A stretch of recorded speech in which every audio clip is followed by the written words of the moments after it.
ಬೆಳಗಾವಿ ಜಿಲ್ಲೆಯಲ್ಲಿ ಭೀಕರ ರಸ್ತೆ ಅಪಘಾತ ಸಂಭವಿಸಿದ್ದು ಘಟನೆಯಲ್ಲಿ 6 ಜನ ಮೃತಪಟ್ಟಿದ್ದಾರೆ. ರಾಮದುರ್ಗ ತಾಲೂಕಿನ ಚುಂಚನೂರ ಗ್ರಾಮದ ಬಳಿ ಕರ್ವ್ ಇರುವ ಕಾರಣ ನಿಯಂತ್ರಣ ತಪ್ಪಿ ರಸ್ತೆ ಪಕ್ಕದ ಆಲದ ಮರಕ್ಕೆ ಬೊಲೆರೋ ವಾಹನ ಡಿಕ್ಕಿಯಾಗಿದೆ. ಪರಿಣಾಮ 6 ಜನ ಸಾವನ್ನಪ್ಪಿದ್ದಾರೆ. 25 ವರ್ಷದ ಹನುಮವ್ವ, 31 ವರ್ಷದ ದೀಪ, 17 ವರ್ಷದ ಸವಿತಾ, 11 ವರ್ಷದ ಸುಪ್ರೀತಾ, 42 ವರ್ಷದ ಮಾರುತಿ, 24 ವರ್ಷದ ಇಂದಿರವ್ವ ಮೃತ ದುರ್ದೈವಿಗಳು. ಯಲ್ಲಮ್ಮ ದೇವಸ್ಥಾನಕ್ಕೆ ಪಾದಯಾತ್ರೆ ಹೊರಟವರನ್ನ ನಿಲ್ಲಿಸಿ ಬೊಲೆರೋ ವಾಹನದ ಚಾಲಕ ಡ್ರಾಪ್ ಕೊಡುವುದಾಗಿ ಹೇಳಿ ವಾಹನ ಹತ್ತಿಸಿಕೊಂಡಿದ್ದಾನೆ. ಅಪಘಾತಕ್ಕೀಡಾದ ಪಿಕಪ್ ಬೊಲೆರೋ ವಾಹನದಲ್ಲಿ 23 ಜನ ಪ್ರಯಾಣಿಸುತ್ತಿದ್ದರು. ಈ ಪೈಕಿ 5 ಸ್ಥಳದಲ್ಲೇ ಸಾವನ್ನಪ್ಪಿದ್ದು ಆಸ್ಪತ್ರೆಗೆ ಸಾಗಿಸುವ ಮಾರ್ಗ ಮಧ್ಯೆ ಒಬ್ಬರು ಮೃತಪಟ್ಟಿದ್ದಾರೆ. ಸದ್ಯ ಸ್ಥಳಕ್ಕೆ ಎಸ್ಪಿ ಡಾಕ್ಟರ್ ಸಂಜೀವ್ ಪಾಟೀಲ್ ಭೇಟಿ ನೀಡಿ ಪರಿಶೀಲನೆ ನಡೆಸಿದ್ದಾರೆ. ಇನ್ನು ಮೃತರ ಕುಟುಂಬಕ್ಕೆ ತಲಾ 5 ಲಕ್ಷ ರೂಪಾಯಿ ಪರಿಹಾರ ನೀಡಲು ಸಿಎಂ ಬಸವರಾಜ ಬೊಮ್ಮಾಯಿ ಸೂಚಿಸಿದ್ದಾರೆ. ಬೆಂಗಳೂರಿನಲ್ಲಿ ಬಜಾಜ್ ಫೈನಾನ್ಸ್ ಕಂಪನಿಯಲ್ಲಿ ಕೆಲಸಕ್ಕೆ ಸೇರಿಕೊಂಡ ವಿಕಾಸ್ ಗ್ರಾಹಕರಿಗೆ ವಂಚನೆ ಎಸಗಲು ಮಾಸ್ಟರ್ ಪ್ಲಾನ್ ರೂಪಿಸಿದ್ದಾನೆ. ಅದರಂತೆ ಹಳೆಯ ಬಜಾಜ್ ಫೈನಾನ್ಸ್ ಗ್ರಾಹಕರನ್ನೇ ಟಾರ್ಗೆಟ್ ಮಾಡಿಕೊಂಡಿದ್ದ ಈತ ಅಂತಹ ಗ್ರಾಹಕರ ದಾಖಲೆ ನೀಡಿ ಹೊಸ ಸಿಮ್ ಖರೀದಿ ಮಾಡಿಕೊಳ್ಳುತ್ತಿದ್ದನು. ಬಳಿಕ ಅದೇ ಸಿಮ್ ಕಾರ್ಡ್ ಬಳಸಿ ಬಜಾಜ್ ಕಾರ್ಡ್ ಖರೀದಿ ಮಾಡುತ್ತಿದ್ದನು. ಅಂತಹ ಕಾರ್ಡ್ ಮೂಲಕ ಅಮೆಜಾನ್ನಲ್ಲಿ ಮೊಬೈಲ್ ಖರೀದಿ ಮಾಡುತ್ತಿದ್ದನು. ಹೀಗೆ ಖರೀದಿಸಿದ ಮೊಬೈಲ್ಗಳನ್ನ OLX ನಲ್ಲಿ ಮಾರಾಟ ಮಾಡುತ್ತಿದ್ದನು. ಇದೇ ರೀತಿ ಮೊಬೈಲ್ಗಳನ್ನು ಮಾರಾಟ ಮಾಡಿ ಆರೋಪಿ ವಿಕಾಸ್ 14 ಲಕ್ಷ ಹಣ ಮಾಡಿಕೊಂಡಿದ್ದಾನೆ. ಬೆಂಗಳೂರಿನಲ್ಲಿ ಬಜಾಜ್ ಫೈನಾನ್ಸ್ ಕಂಪನಿಯಲ್ಲಿ ಕೆಲಸಕ್ಕೆ ಸೇರಿ ಇಲ್ಲೂ ವಂಚನೆ ಎಸಗುತ್ತಿದ್ದನು. ಸದ್ಯ ಆರೋಪಿಯನ್ನು ಪೊಲೀಸರು ಮತ್ತಷ್ಟು ವಿಚಾರಣೆಗೆ ಒಳಪಡಿಸುತ್ತಿದ್ದಾರೆ. ಭಾರತದಲ್ಲಿ ನಿರುದ್ಯೋಗದ ಸಮಸ್ಯೆ ಹೆಚ್ಚಾಗಿದೆ ಎಂದು ಬಿಜೆಪಿ ಸರ್ಕಾರದ ವಿರುದ್ಧ ವಾಗ್ದಾಳಿ ನಡೆಸಿರುವ ಎನ್ಸಿಪಿ ಮುಖ್ಯಸ್ಥ ಶರದ್ ಪವಾರ್ ಮದುವೆಯ ವಯಸ್ಸಿನ ಯುವಕರಿಗೆ ನಿರುದ್ಯೋಗದಿಂದಾಗಿ ಮದುವೆಗೆ ಹೆಣ್ಣೆ ಸಿಗುತ್ತಿಲ್ಲ, ನಿರುದ್ಯೋಗದಿಂದ ಸಾಮಾಜಿಕ ಸಮಸ್ಯೆಗಳು ಸೃಷ್ಟಿಯಾಗುತ್ತಿವೆ ಎಂದು ಟೀಕಿಸಿದ್ದಾರೆ. ಮಹಾರಾಷ್ಟ್ರದ ಪುಣೆಯಲ್ಲಿ ಬುಧವಾರ ಎನ್ಸಿಪಿಯ ಜನಜಾಗರ ಯಾತ್ರೆ ಅಭಿಯಾನಕ್ಕೆ ಚಾಲನೆ ನೀಡಿ ಮಾತನಾಡಿದ ಶರದ್ ಪವಾರ್, ಬೇಕೆಂದೇ ಸಮುದಾಯಗಳ ನಡುವೆ ಬಿರುಕು ಮೂಡಿಸಲಾಗುತ್ತಿದೆ. ಹಣದುಬ್ಬರ ಮತ್ತು ನಿರುದ್ಯೋಗದಂತಹ ನೈಜ ಸಮಸ್ಯೆಗಳಿಂದ ಗಮನವನ್ನ ಬೇರೆಡೆಗೆ ಸೆಳೆಯಲು ಪ್ರಯತ್ನಿಸಲಾಗುತ್ತಿದೆ ಎಂದು ಹೇಳಿದ್ದಾರೆ.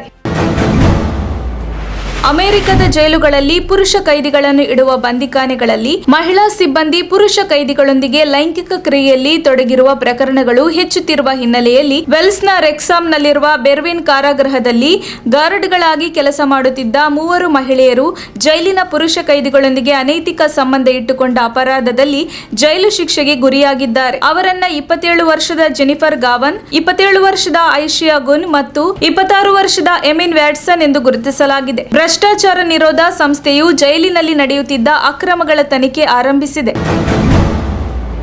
ಮಂಡ್ಯ ಜಿಲ್ಲೆಯ ಶ್ರೀರಂಗಪಟ್ಟಣ ತಾಲೂಕಿನ ಸುಬ್ಬನಕುಪ್ಪೆ ಗ್ರಾಮದ ಜನರನ್ನ ಬಿಟ್ಟು ಬಿಡದೆ ಕಾಡುತ್ತಿದ್ದ ಚಿರತೆ ಕೊನೆಗೂ ಅರಣ್ಯಾಧಿಕಾರಿಗಳು ಇಟ್ಟಿದ್ದ ಬೋನಿನೊಳಗೆ ಸೆರೆ ಸಿಕ್ಕಿದೆ. ಸುಬ್ಬನಕುಪ್ಪೆ ವ್ಯಾಪ್ತಿಯಲ್ಲಿ ಚಿರತೆ ಆಗಾಗ ಕಾಣಿಸಿಕೊಳ್ಳುತ್ತಿತ್ತು. ಇದರಿಂದಾಗಿ ಭೀತಿಗೊಂಡ ಜನರು ಚಿರತೆ ಸೆರೆಗೆ ಅರಣ್ಯಾಧಿಕಾರಿಗಳನ್ನು ಒತ್ತಾಯಿಸಿದ್ದರು. ಅದರಂತೆ ಸುಬ್ಬನಕುಪ್ಪೆ ನಿವಾಸಿ ಬಾಲು ಎಂಬುವರ ತೋಟದಲ್ಲಿ ಅರಣ್ಯ ಇಲಾಖೆ ಸಿಬ್ಬಂದಿ ಬೋನ್ ಇರಿಸಿದ್ದರು. ಇಂದು ಬೆಳಗ್ಗೆ ಆಹಾರ ಅರಸಿಕೊಂಡು ಜಮೀನಿಗೆ ಬಂದ ಚಿರತೆ ಬೋನಿನೊಳಗೆ ಅದರ ಆಹಾರ ತಿನ್ನಲು ಹೋಗಿ ಸೆರೆಯಾಗಿದೆ. ಇನ್ನೊಂದೆಡೆ ಚಿರತೆ ಬೋನಿಗೆ ಬಿದ್ದ ಮಾಹಿತಿ ತಿಳಿದ ಅರಣ್ಯಾಧಿಕಾರಿಗಳು ಮತ್ತು ಸಿಬ್ಬಂದಿ ಸ್ಥಳಕ್ಕೆ ದೌಡಾಯಿಸಿದ್ದು ಸೆರೆಯಾದ ಚಿರತೆಯನ್ನು ದೂರದ ಅರಣ್ಯಕ್ಕೆ ಬಿಡಲು ನಿರ್ಧರಿಸಿದ್ದಾರೆ. ಸದ್ಯದಲ್ಲೇ ರಾಜ್ಯ ಅಸೆಂಬ್ಲಿಗೆ ಚುನಾವಣೆಗಳು ಜರುಗಲಿದ್ದು, ಈ ಮಧ್ಯೆ ರಾಜಕೀಯ ಪಕ್ಷಗಳು ಮತ್ತು ಟಿಕೆಟ್ ಆಕಾಂಕ್ಷಿಗಳು ಸರ್ವ ಪ್ರಯತ್ನ ನಡೆಸಿದ್ದಾರೆ. ಹೊಸಪೇಟೆ ನಗರದ ಮಲ್ಲಿಗೆ ಹೋಟೆಲ್ನಲ್ಲಿ ಜನವರಿ 2ರಂದು ಎಐಸಿಸಿ ಕಾರ್ಯದರ್ಶಿ ಶ್ರೀಧರ ಬಾಬು ಮತ್ತು ಕೆಪಿಸಿಸಿ ಕಾರ್ಯಾಧ್ಯಕ್ಷ ಈಶ್ವರ ಖಂಡ್ರೆ ನೇತೃತ್ವದಲ್ಲಿ ಬಳ್ಳಾರಿ ಮತ್ತು ವಿಜಯನಗರದ ಜಿಲ್ಲೆಗಳ ಅಸೆಂಬ್ಲಿ ಟಿಕೆಟ್ ಆಕಾಂಕ್ಷಿಗಳ ಸಭೆಯ ವೇಳೆ ಇಬ್ಬರು ಮಹಿಳಾ ಕಾರ್ಯಕರ್ತರ ನಡುವೆ ಗಲಾಟೆ ನಡೆದಿತ್ತು. ಈ ವೇಳೆ ಹೊಸಪೇಟೆ ಬ್ಲಾಕ್ನ ಕಾಂಗ್ರೆಸ್ ಮಹಿಳಾ ಘಟಕದ ಅಧ್ಯಕ್ಷೆ ಯೋಗಲಕ್ಷ್ಮಿ ಹಾಗೂ ಸಂದೀಪ ಇಬ್ಬರು ಅವಾಚ್ಯ ಶಬ್ದಗಳಿಂದ ನಿಂದನೆ ಹಾಗೂ ಜಾತಿ ನಿಂದನೆ ಮಾಡಿದ್ದಾರೆಂದು ದೂರು ದಾಖಲಾಗಿತ್ತು. ಈ ಪ್ರಕರಣಕ್ಕೆ ಸಂಬಂಧಿಸಿದಂತೆ ಹೊಸಪೇಟೆ ಬ್ಲಾಕ್ ಕಾಂಗ್ರೆಸ್ನ ಮಹಿಳಾ ಘಟಕದ ಅಧ್ಯಕ್ಷೆ ಯೋಗಲಕ್ಷ್ಮಿ ಸೇರಿ ಇಬ್ಬರನ್ನು ಪಟ್ಟಣ ಠಾಣಾ ಪೊಲೀಸರು ಬಂಧಿಸಿದ್ದಾರೆ.